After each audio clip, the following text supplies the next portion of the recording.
नमस्कार, आप देख रहे हैं मिरर मीडिया। मैं हूं अंजलि। स्वागत है आपका खबर अब तक में। चलिए रुक करते अब तक की सुर्खियों की ओर।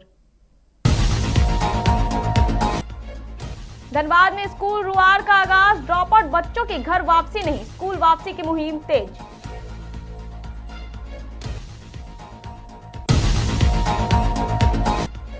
रक्षक बना भक्षक, सिविक वॉलेंटियर पर रेप का आरोप, गांव में मचा हड़कंप।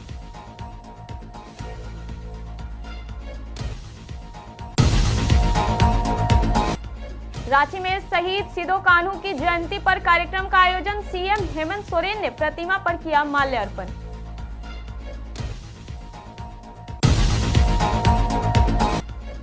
देवघर में क्रिकेट का महासंग्राम, वरदान खाबरे ट्रॉफी के लिए खिलाड़ियों का ऑक्शन पूरा।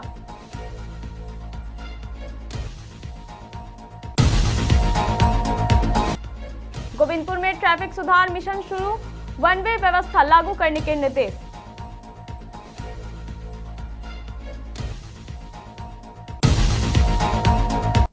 अब खबरें विस्तार से। धनबाद में शिक्षा व्यवस्था को नई दिशा देने और स्कूल छोड़ चुके बच्चों को फिर से पढ़ाई की मुख्य धारा से जोड़ने के लिए जिला प्रशासन ने एक बड़ी पहल शुरू की है। टाउन हॉल में आयोजित स्कूल रुआर यानी स्कूल वापसी कार्यक्रम के जरिए ड्रॉप आउट बच्चों को दोबारा क्लासरूम तक लाने की मुहिम का आगाज किया गया है। इस कार्यक्रम में उपायुक्त आदित्य रंजन, विधायक राज सिन्हा, महापौर संजीव सिंह समेत शिक्षा विभाग के तमाम वरिष्ठ अधिकारी मौजूद रहे। कार्यक्रम के दौरान उपायुक्त ने स्पष्ट संदेश दिया कि जिले का कोई भी बच्चा शिक्षा से वंचित नहीं रहना चाहिए।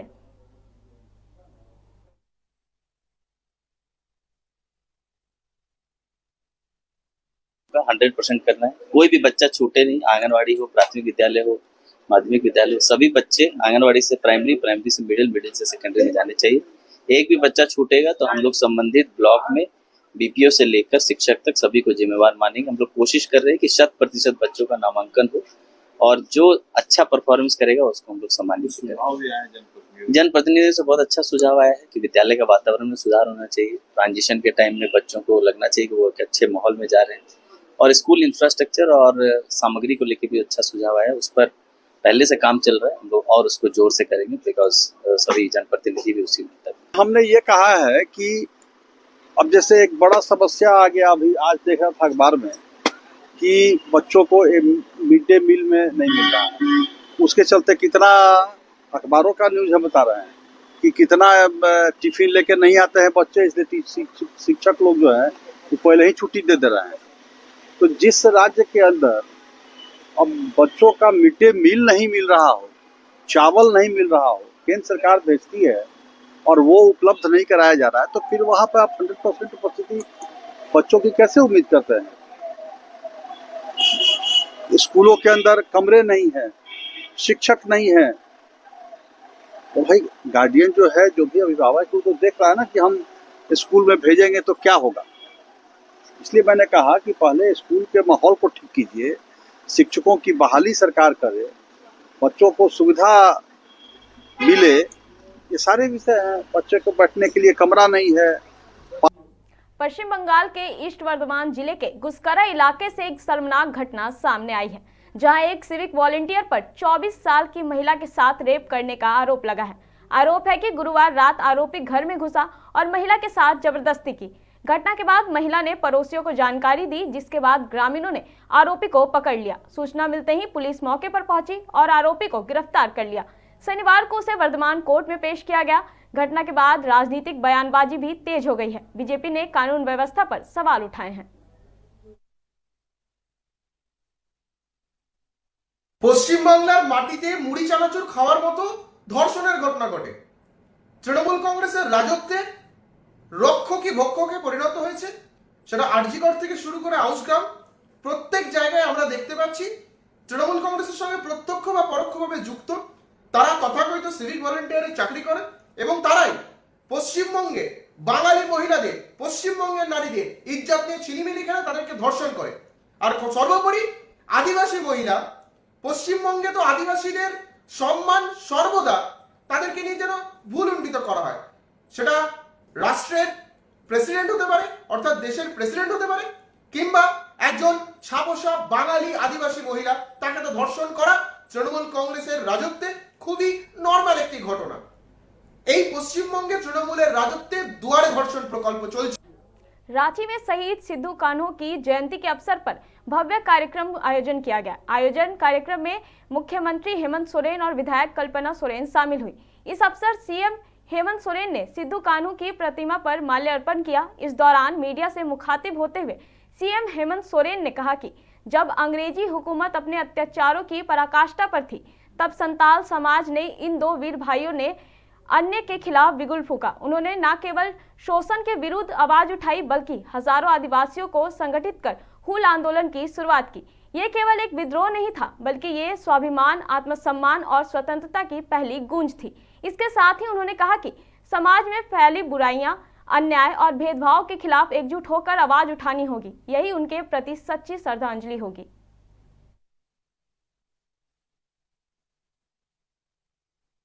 देखिए, झारखंड एक वीरभूमि है और चाहे लोग कितना कुछ भी बोले, झारखंड प्रदेश इस भारतवर्ष का एक ऐसा क्षेत्र है जहां अनेक वीर सपूतों ने जन्म लिया। यहाँ के आदिवासी, यहाँ के जल जंगल जमीन, हक हकूक की लड़ाई, जब देश के लोगों ने सपना नहीं देखा था, उस समय से ही झारखंड के आदिवासी वीर सपूतों ने, मूलवासी वीर सपूतों ने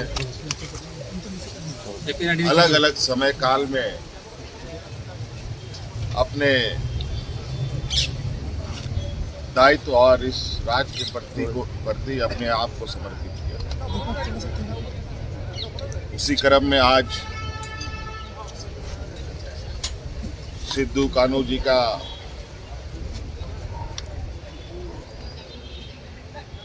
ये शुभ दिन भारत के इतिहास के पन्नों में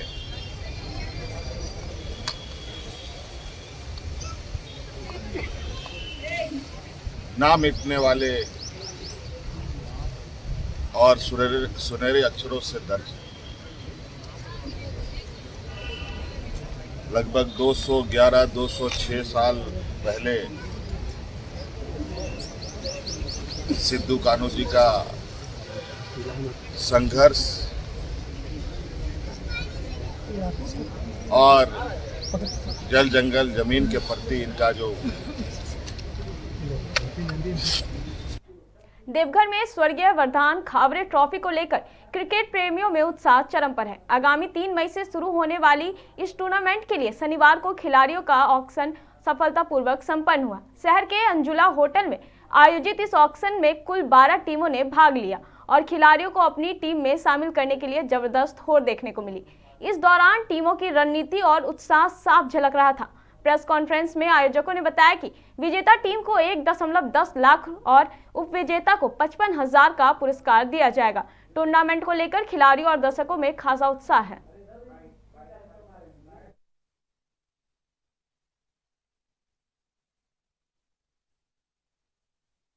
ये टूर्नामेंट पहले सुनील खवाड़े टेनिस बॉल टूर्नामेंट हुआ करता था। इस साल से हम लोगों ने, हमारे अध्यक्ष जी और सीओ साहब ने कहा कि पिताजी के नाम से करें, हमको भी उचित लगा और ये पिताजी के नाम से हो रहा। तो उसी का आज ऑप्शन है, इसमें आप लोग को बुलाए गए थे कि इस टूर्नामेंट को हम लोग कैसे करेंगे और आप लोगों का सहयोग हमेशा की तरह अपेक्षित रहेगा। इसको कारण इसको हम लोग बड़ा हाई लेवल तक ले जाना चाहते हैं। देखिए, हमेशा नए नए खिलाड़ी का उदय देवघर से हो रहा है। 2 खिलाड़ी रणजी खेल रहे हैं और अभी तो एक नया ट्रेंड चल गया है फटाफट क्रिकेट का। 10 ओवर का ये क्रिकेट होगा और बहुत मज़ेदार होने वाला है। सारे दर्शकों से अनुरोध होगा कि आए और ये इस फटाफट क्रिकेट का आनंद ले। अभी आप देख ही रहे हैं IPL जो हो रहा है इसका क्या क्रेज है, फटाफट क्रिकेट का क्या क्रेज है। इस फॉर्मेट जो 2020 है इसको 10-10 में फॉर्मेट को कन्वर्ट कर दिया गया है और दूरिया लाइट में भी कराने की कोशिश की जाएगी। इसका कोई अभी कमिटमेंट नहीं है। गोविंदपुर में एलिवेटेड ब्रिज के निर्माण कार्य के चलते लगातार लग रहे जाम को लेकर पुलिस ने सख्त कदम उठाए हैं। आम जनता, व्यवसायी और स्कूली बच्चों को हो रही कठिनाइयां और को ध्यान में रखते हुए वरीय पुलिस अधीक्षक प्रभात कुमार ने क्षेत्र का निरीक्षण किया।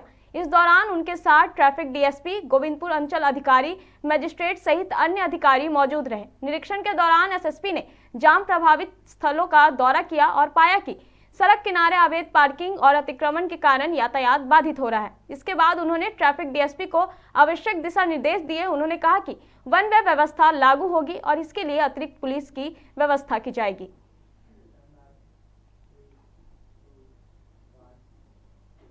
हजारीबाग में मुख्यमंत्री पशुधन विकास योजना के तहत बकरी वितरण कार्यक्रम में जमकर हंगामा हुआ। पदमा प्रखंड में लाभुकों को जब बकरियां दी जा रही थी तब बड़ी संख्या में लोगों ने उन्हें लेने से इनकार कर दिया।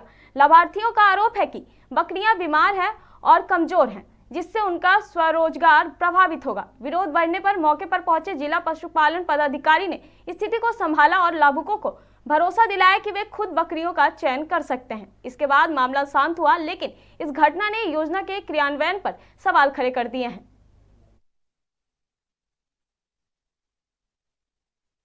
लाभुकों का बकरी मंगाया गया था। लाभुकों के द्वारा बताया जा रहा है कि बकरी अस्वस्थ है, मतलब साइज से नहीं है, कमजोर है। मैंने भी देखा कुछ बकरियां थी, उसमें कुछ बकरियां देने लायक थी, लेकिन लाभुक नहीं चाहे। हमने स्पष्ट जो भी वेंडर थे या जो भी लेके आए थे उन्हें को बताया कि आप वापस ले जाइए। नेक्स्ट टाइम आपके लाभुकों को जो आपका डंप संग्रोध केंद्र है, संग्रोध केंद्र में ले करके लाभुकों को पसंद करवा के बकरियां दी जाएगी।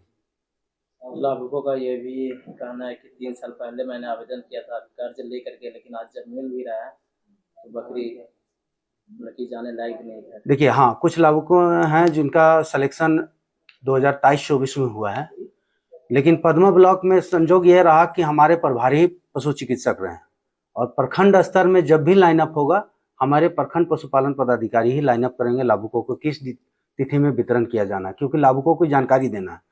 जिला स्तर से सिर्फ यही होगा कि मॉनिटरिंग करते हैं किस जगह किस तिथि में वितरण हो रहा है। जब तक प्रखंड से हमारे जिले को ये सूची नहीं आएगा कि इतना तारीख पे इतना बेनिफिशियरी का एसेट बांटा जा रहा है, तब तक हम उसमें कुछ नहीं किया जा सकता। तो अभी प्रेजेंट में डॉक्टर प्रिंस राज हैं, उन्होंने अभी बताया कि हमारा बैकलॉग में कुछ बचा हुआ, उनको बैकलॉग को वितरण करा दिया जाए। साहेबगंज के राजमहल प्रखंड से बड़ी खबर सामने आई है, जहां महेशा सिंहपुर पंचायत में पीडीएस व्यवस्था पर गंभीर सवाल उठ रहे हैं। डीलर पर राशन की कालाबाजारी और लाभुकों को अनाज नहीं देने का आरोप है। ग्रामीणों का कहना है कि 2025 का राशन बांटा नहीं गया, वहीं 2026 में फिंगरप्रिंट लेने के बावजूद अनाज नहीं मिला। विरोध प्रदर्शन के बाद भी अब तक कोई ठोस कार्रवाई नहीं हुई है। ग्रामीणों ने ये भी आरोप लगाया कि डीलर अक्सर नशे में रहता है और राशन मांगने पर अभद्र व्यवहार करता है। मामले को लेकर कई बार शिकायत और जांच के बावजूद अब तक ठोस कार्रवाई नहीं होने से लोगों में नाराजगी बढ़ती जा रही है। पीड़ितों ने प्रशासन से जांच और दोषी पर सख्त कार्रवाई की मांग की है। कब से आप लोगों को राशन नहीं मिला है? हम लोग से 4-5 महीना से राशन नहीं मिलता है। फिंगर देते हैं ना, तो बोलता है कि अगला महीना मिल जाएगा, सब अगला महीना मिलेगा। बस 3 महीना प्लस हो चुका है।